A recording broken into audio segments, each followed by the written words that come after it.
توی فیلم طعم گیلا ساخته آقای عباس کیارستمی خیلی فیلم شاهکاریه که درباره افسردگی و خودکشیه.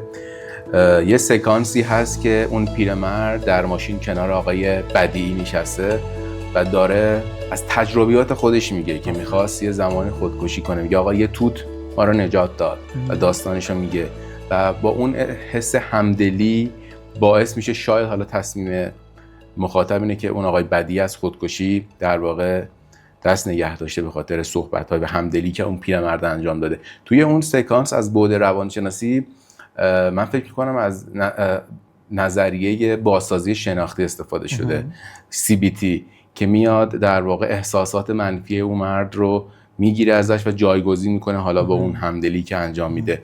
یعنی فیلم ها اینقدر میتونن تاثیر داشته باشن. علاوه بر اینکه با کی فیلم ببینیم، چه فیلمی هم ببینیم خیلی مهمه. یا مثلا فیلم زندگی و دیگر هیچ که ساخته خود آقای کیارستمیه، مال زلزله رودبار و منجیله، از دل ویرانی ها، از دل سیاهی ها امید رو نشون میده. میبینیم که بازیگر فیلم زندگی و دیگر هیچ میاد حرکت میکنه که آدرسی رو بپرسه از اهالی روستا، بعد داره آنتن تلویزیون رو تنظیم میکنه مسابقات جام جهانی رو ببینه که حتی اون فرد میپرسه با این وضعیت زشت نیست بخوای فوتبال ببینی؟ میگه که من خواهرم و خواهرزادم و همه اینا رو از دست دادیم و زندگی دیگه یک بار زندگی میکنیم. و حالا به شوخی اون آقای خردمند بازیگر میگه که زندگی هم هر فکر کنم 100 سال یک باره. و این تاثیر فیلم هاست که خیلی میتونه خیلی تاثیر فوق العاده است. دقیقاً شما طعم گیلاس رو گفتیم و اون سکانس چقدر قشنگه، شاهکاره. توضیح دادن این که مثلا ما یه استعاره داریم تو اکت، یه استعاره شرقی که توضیح میده، میگه که حال خوب آدمایی که میخوان زندگی بکنن، آدمایی که مایندفولن، تعریف مایندفولنس، تعریف ذهن آگاهی، استعارهش اینه و بعد میخوام برش کردم سمت این فیلم این چقدر شبیه و چقدر درست. میگه یه موقعی تو رفتی داخل یه جنگل با دیدت هم این بوده که الان میخوام برم تفریح کنم، لذت ببرم، همه چی. وسطای جنگل که هستی یه ببر میذاره دنبالت و تو فرار میکنی از ببره و این ببره بیخیال نمیشه. یه درخت میبینی، از این درخته میری بالا، یه شاخه‌ای داره که روی دره است. ببره هرچی تلاش میکنه تو مجبور میشی بری روی اون شاخه بشینی که این ببره نتونه بیاد. ذهنت هم میگه که دیگه الان به سلامتی احتمالاً این ببره میره دیگه. میبینی که ببره که نشسته هیچی، رفیقاش هم صدا کرده دور تا دور اون پایین نشستن منتظرن تو بیای که اینا یه لقمه خلاصه چربانده رو حسابی بخورن. تو بالای اونجا که نشستی و تو ذهنت اینه که چون گرفتاری شدی، میبینی که اون شاخه‌ای که نشستی پایینش دره است که اونجا هم انگار کلی تمساح و دهن باز منتظرن که تو اونجا بیفتی و خلاصه رقابت این شکلیه. و میگه خب این شاخه احتمالاً امنه دیگه. همونی که رو شاخه نشستی میبینی که یه مار هم داره اینجا روی شاخه میخزه، داره میاد به سمتت. مرگه تقریبا دیگه حتمیه دیگه، یعنی راه در روی وجود نداره. میگه که اینجا یک مرتبه این آدم نگاه میکنه تو دامنه کوه، میبینه که انگار یک بوته تمشک وحشی وجود داره و یه دونه تمشک میچینه میذاره تو دهنش و متوجه میشه که چقدر تمشک وحشی خوشمزه است. چقدر قشنگ. میگه به این میگن مایندفولنس. مایندفولنس یعنی که من همین الان رو تجربه کنم، مگه قرار نیست 5 دقیقه دیگه بمیرم؟ اوکی، خب این 5 دقیقه رو از دست ندم. تو این 5 دقیقه من میتونم مزه تمشک وحشی رو تجربه کنم. توی فیلم آیه کیارستمی همینو خیلی جدی میبینی. بله. اینجایی که یک آدمی توی تمام تنش‌ها، توی همه فشارها، ذهنش درگیر تمام مشکلاته و راه در رو برای خودش نذاشته، میره بالای درخت توت، یه دونه توت میخوره، بعد با گفته خودش میگه که چقدر شیرینه، یکی دیگه میخوره. بعد متوجه میشه که ببین با همه فشارها و دغدغه‌هایی که از جاهای مختلف رو ما هست، توت هنوز شیرینی خودش رو داره. ما اگه یاد بگیریم که زندگی رو میشه زندگی کرد در لحظه، ولی در مسیر رشدمون داریم حرکت میکنیم، ما به سمت اهدافمون داریم حرکت میکنیم، معنا داره زندگیمون، ولی در آن واحد یاد بگیریم لحظه رو تجربهش کنیم، خیلی زندگی باحال میشه، لذت بخش میشه. همین الان با هم یه تست کنیم. همین الانی که اگه از ما بپرسیم بیشترین دغدغه‌ای که داریم منفیه دیگه. دو تا دلیل عمده هم براش هست. یکی این که از دید روانشناسی تکاملی ذهن ما بیشترین دیدی که داره باید منفی باشه، منفی باف ذهن ما. چرا منفی بافه؟ چون اجداد غارنشین ما دائما تو خطر بودن. برای همین سیستم دفاع مغز ما دائما روشنه. بنابراین ذهن من اگر از 10 تا موضوع متفاوت بگه باید 6-7 تاش منفی باشه. احساس خطر توش باشه. برای همین ما هم یاد گرفتیم که باید اون نقاط منفی که هست رو بیشتر ببینیم. همه ما هم اینیم. این شکلی نیست که بگیم یه نفر نه آقای اصلا خیلی مثبت اندیشه، ذهنش اصلا کلا خطر نمیبینه. نه نمیشه. مگه اختلال جدی وجود داشته باشه. ذهن باید بگه، بیشتر ما منفی بگه. بعد از قضا به ما هم یاد دادن که اینا رو پررنگشون کنیم. همین الان بیا تست کنیم. تا قبل از این داستان اگر از ما میپرسیدی، از خود من میپرسیدی که بگو اینم اوضاع چه خبر، بیشترین اخباری که میدیم منفیه دیگه. بابا فلان جا اینجوریه، پول که نیست، فلان نیست، اینجوری نیست و چیزای دیگه این شکلی. بیا با هم تست کنیم. همین الان میخوام 5 تا 2 تا 3 تا هر چیز باحالی که همین الان برای شما به عنوان دید مثبت هست، میتونی ازش لذت ببری. از خاطرات مثبت اگه یادت میاد تو لحظه، از فیلم باحالی که دیدی و الان میتونی ازش لذت ببری. تجربه حال تو الان میتونی لذت ببری ازش. حتی یه چیز خوردنی، هر چیز باحالی که الان به عنوان نقطه مثبت میتونی ببینیش و با همه اتفاقای دور و برت، با همه فشارها، با همه تکانش‌ها، با همه تنش‌ها، با همه این چیزایی که هست الان میتونی ازش لذت ببری. میتونی یکی دو تاشو بگی. این خداییش بخوام بگم، من قبل از اینکه با هم صحبت کنیم، اگه بخوام صادقانه بگم، حالم خوب نبود. الان که با شما صحبت کردم و صحبت‌های شما رو شنیدم و ذهنم رفت سمت فیلم کیارستمی، احساس بهتری پیدا کردم که در واقع میتونیم همین تو لحظه حال بودن به صحبت‌های شما گوش کردن خیلی تاثیر داشت در روند این که حالم بهتر بشه. یعنی یه چیزی که حالا تو ذهن من هست، ما زندگی رو خیلی جدیش میگیریم. خیلی جدیش میگیریم. حتما باید به اون ایدئال برسیم که در نتیجه حالمون خوب باشه. در حالی که خودآگاهی دیگه در لحظه باید زندگی کنیم. و اینا اگه هنرش واقعا یاد بگیریم، دیگه دنبال رسیدن به اون ایدئال هایی که تو زندگی داریم نیست. دقیقاً. ببین یکی از چیزایی که خیلی جدی، خیلی بابه میشنویمش جای مختلف، اینه که آدما میگن ببین ما تا میخوایم حالشو ببریم یه رنجی نمیذاره، یه دردی نمیذاره. چی میشد ما هم بدون درد بودیم؟ اصلا یعنی چی؟ دیدی تا یه چیزی میخوای موفق بشی سریع انگار کنارش، انگار پشت بندش داره یه سری اتفاقا میفته. ببین جوابش اگه بخوایم واضح اینو ببین جواب این سوال اگه بخوایم واضح‌تر ببینیمش، این شکلیه که ما میتونیم زندگی بدون درد داشته باشیم؟ اصلا امکان پذیر نیست. امکان نیست. زندگی همراه با رنج قطعاً همینه. زندگی رنجی بیش نیست، فقط رنگش تغییر میکنه. باید این باشه. ببین مثل این میمونه که من یه رستوران دعوت شم، بعد 5 تا غذای منحصر به فرد فوق‌العاده خوشمزه اونجا بذاری و معده من به اندازه یه غذا جا داشته باشه. من هر کدومش رو انتخاب کنم تو رنجم. دقیقاً. غذای اول انتخاب بکنم 1-4 باختم. یه دونه غذای خوشمزه خوردم، 4 تا غذای خوشمزه نخوردم. حالا من میتونم توی این رنج گیر کنم. توی اینجا گیر کنم و بگم که آقا یعنی چه مسخره، من الان 4 تا دیگه رو چیکار کنم؟ میتونم بفهمم که ببین زندگی ما همینه. ما هر انتخابی بکنیم همراه با رنج باید باشه. تو هر کدوم از اینا رو انتخاب کنی 4 تا دیگه‌ش مونده. تو یه انتخاب داری. دقیقاً. اگه من اینو بتونم درک کنم که باید این باشه. اصلا ما یه سری رنج داریم که هیچ جوره برداشته نمیشن. نمیتونم بگم من تو زندگی این رنج ها رو ندارم. خود مدل زندگی با رنجه. ساده ترینش، یا من باید زودتر از عزیزانم بمیرم یا عزیزانم باید زودتر از من بمیرن. دوتاش رنجه دیگه. بله. دردناکه جفتش. کلا زندگی همراه با رنج. تو ایران چه مراتب بیشتر.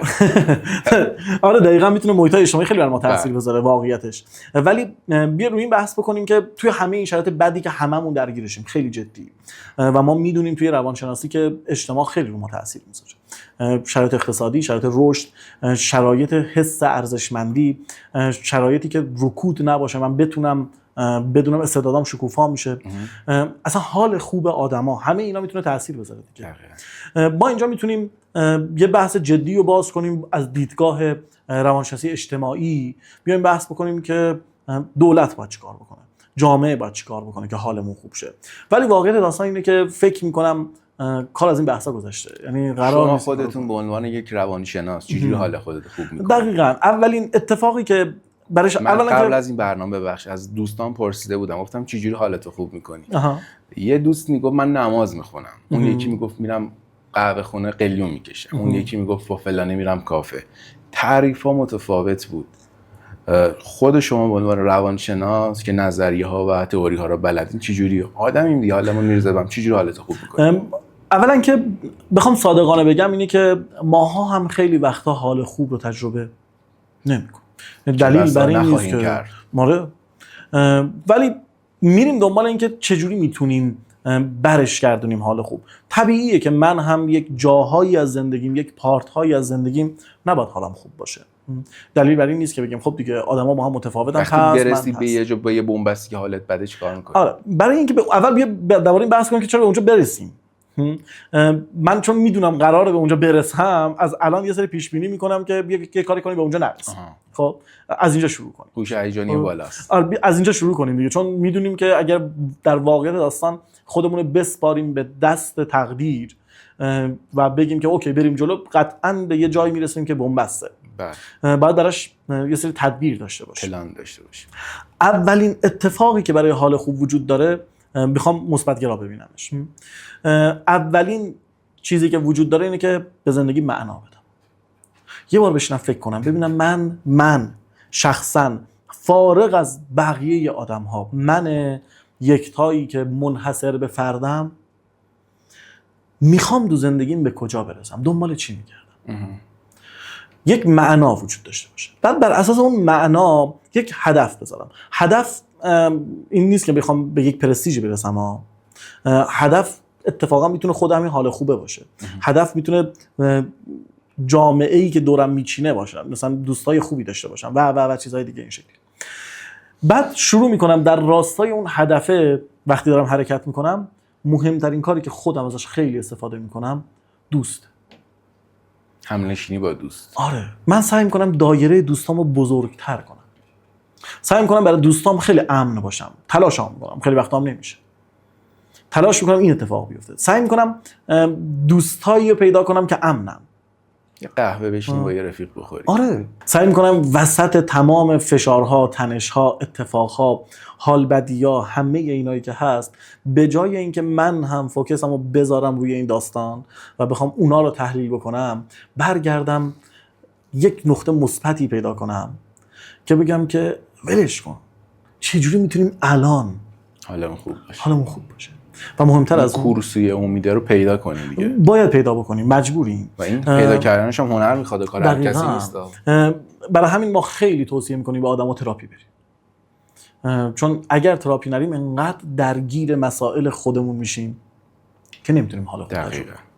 و بعد این حال خوب رو میام با آدما شیر میکنم. جالبتر این که تست کنیم. من تست کردم یه بار صبح زود که بلند میشین، دیدی مثلا سوار اتوبوس یا مترو که میشید، همه اخم، آره، همه دعوا دارن، همه ذهنشون که واقعا داره چه اتفاقی میفته. یه بار تست با هر کی چشم تو چشم شدی لبخند، ناخودآگاه میبینی که اون کابین مترو تو هم شروع میکنن لبخند زدن. آره، چیز قشنگی. یه جاهایی شروع کنیم از با آدما جوک بگیم بهشون، بگیم بخند، بازی کنیم. وسط دغدغه بگیم که 10 دقیقه وقت داری با هم بازی کنیم.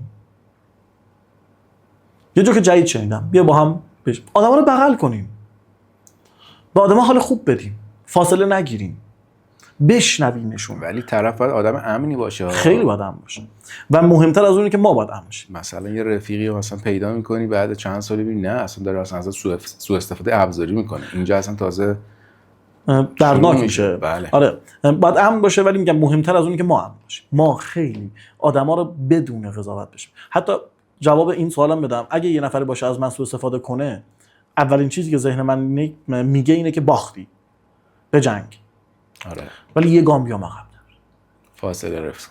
این مدلی که آخه این چقدر حالش بده و چقدر من نیازای این آدمو ندادم بهش که مجبور شده نیازاشو این شکلی از من بگیره.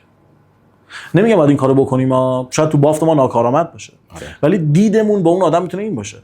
چون ببین ماها هر وقت به یک دوراهی میرسیم، تو اون لحظه بهترین کاری که تو ذهنمون رو انتخاب میکنیم. شد اگه با یک فاصله نگاه کنیم میتونیم بگیم این کار ناکارآمده، برای چی سوء استفاده کردی؟ ناکارآمد بوده دیگه.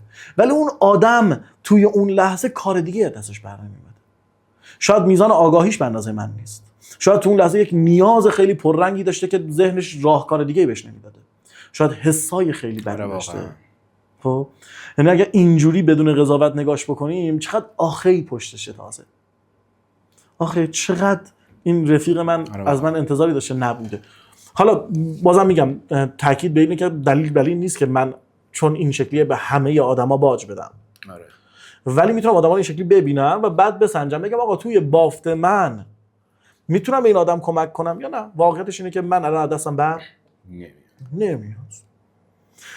اگه آدما رو اینجوری مهربانانه نگاش میکنیم، تو جامعه دو دستشون نکنیم. نگیم اینا بد اینا خوب. بگیم که بافت متفاوتی نسبت به من داره. حالا از اونجا به بعد من رفیقایی رو میتونم پیدا کنم که تو بافت منن، ولی بقیه هم بد نیستن، بافتشون با من یکسان نیست. حالا با بقیه هم خوبه، بقیه رو میتونم بشنوم، بقیه رو هم دوست دارم. جامعه خوشگل میشه اون وقت. چون دیگه تو دو دسته خوب و بد، یاد بچه بودیم پای تخت خط میکشیدن، بدها خوبها، زبدرم میزد. اگه اسم من تو بدها می نوشتن 6 تا زبدرم میزدن، من که آدم بدی نبودم که. من تو اون لحظه شیطنت داشتم میکردم. تو بافت من نیاز بود شیطنت کنم، تو بافت مبصر کلاس نبود. من بیش فعال بودم، اون نبود. خب اون خودش رو با درونگرای خودش نگاه میکنم، گفت خیلی بچه بدیه که سر صدا میکنه. ولی تو بافت من نمیتونستم سر صدا نکنم، من باید ورجه ورجه میکردم. اگه آدما رو اینجوری نگاه کنیم، همه آدما باحالن. ولی حالا من میتونم دوستای اولا که دوست امنی باشم، ولی دوستای امنم پیدا کنم. در کدوم راستا دوست پیدا میکنم؟ در راستای اون هدفه که به قول شما یه اپیزود جدا میخواد بشینیم واقعا خود دوست لازم جامعه هم هست. آره. ولی یکم به نظر من توی این اتفاقایی که داره تو جامعه میفته، یه چیزی که خیلی نیازه اینه که یکم حال همدیگه رو خوب کنیم. یه ذره هوای همو داشته باشیم. یه ذره به هم رحم کنیم. من اینو درک کنم که درست حال من بده، ولی حال دوست منم بده. شاید اون بلد نیست که حال منو خوب کنه. حالا که من بلدم تا جایی که میتونم یک کوچولو هم شده حالشو خوب کنم، درکش کنم.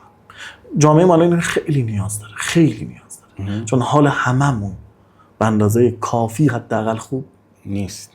بله. اگه قرار بشه آقای دکتر تو این شرایط یه کتابی رو معرفی کنه به مخاطبای رادیو کلاکت، اون کتاب چیه که تو این شرایط حال دلشون با خوندنشون خوب بشه؟ اول که من یه سری کتاب شعر پیشنهاد میکنم. به نظرم کتابای سهراب خیلی خوشگله، خیلی حال آدمو خوب میکنن. اگه بخوام کتابی که یکم تم روانشناختی هم داشته باشه معرفی بکنم، یک کتابی هست به اسم از ذهنت بیرون بیا و زندگی کن. نوشته استیون هیز، ترجمه دکتر علی صاحبی. مرسی از شما. خیلی کتاب خوبه. قربونتون برم. چند تا کلمه میگم، اولین چیزی که اومد تو ذهنتون یا حس لحظتون بود بگید. بگم؟ بله. حال خوب. حال خوب. دوست. تراپی. واجب. نیاز. تنهایی. خود اکتشافی. پذیرش. پذیرش خیلی پیچیده است. پذیرش مهمترین عامل حال خوب.